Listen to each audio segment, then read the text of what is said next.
তো বাক ব্যাপারটা একটু ভাবুন তো।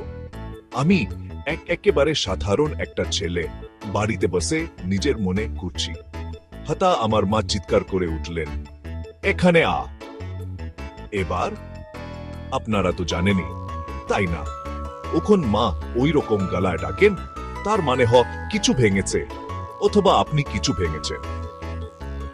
আমি একেবারে নিরিয়া সাজার ভান করে হেঁটে গেলাম, আর উনি আমার অঙ্কের খাতাটা ধরে আছেন।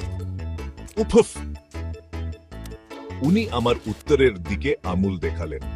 যদি জ্যেষ্ঠ আমের দাম ৮ টাকা হয়, তাহলে তারেটার দাম কত?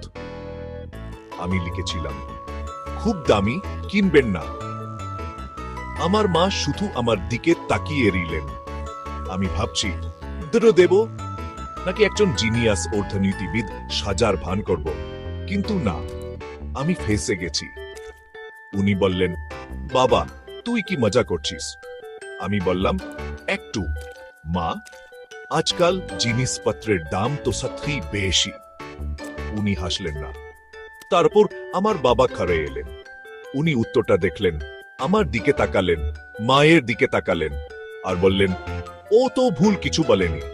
আমার মা এমনভাবে চোখ কোরালে নিয়ে আমি ভাবলাম ওনার চোখ বুঝি আটকে যাবে। এরপর থেকে আমার ছোট বোনকে হোমওয়ার্কে সাহায্য করা বন্ধ। মনে হচ্ছে আমি নাকি খারাপ প্রভাব ফেলি। কিন্তু আরে বাবা, কাউকে তো জিনিসগুলো মজাদার করতে হবে, তাই না? সুতরাং পরের বার যখন আপনি মজা করতে গিয়ে ধরা পড়বেন, শুধু মনে রাখবেন, হ্যাঁ, জীবনটা এত ছুটে না হেসে থাকায় আয় না, যদিও আপনার মা আপনার আমের অঙ্কটা মজার না মনে করেন।